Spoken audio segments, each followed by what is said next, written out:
Alright, so today I'm going to show you guys how I this is how I pull my ram eggs. So I had them on a little spawning dish that was in here.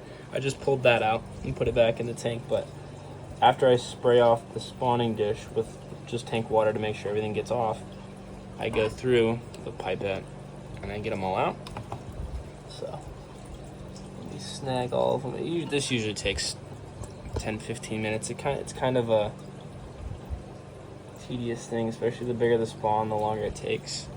Every time you think you get the last one, there's still just another one or something. So but yeah, I'm already about 3/4 of the way done. It's not a big spawn either, so this shouldn't take very long.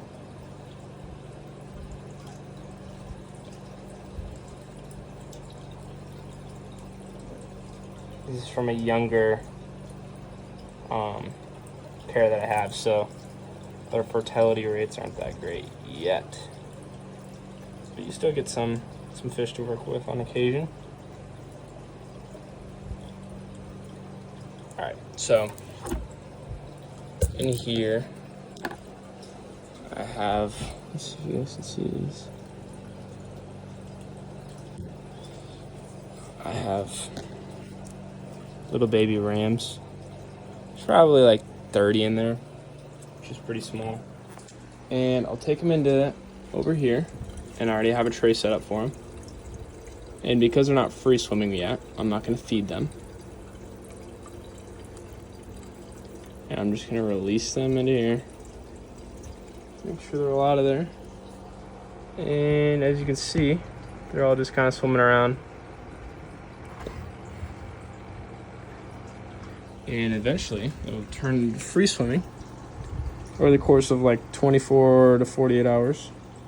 It'll turn into these little guys who zip around and try to eat. There's a whole bunch right here. And so that's the process of taking them from, so that they'll spawn the eggs in here. I'll take them. I like to let them hatch them out themselves, but this time they haven't been doing a good job. So I pulled them, I aerated them, they hatched. And this, I used this to aerate, just air stone. And I went from here into there. And then these guys, obviously, are pretty small. Once they start swimming, I start them off on this and paramecium or vinegar eels.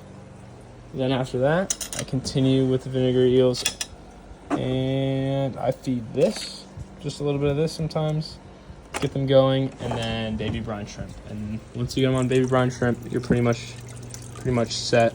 And then you can see the difference between that's a gold or a blue, and these are all like black rams right here. So you can kind of tell the difference when they're little.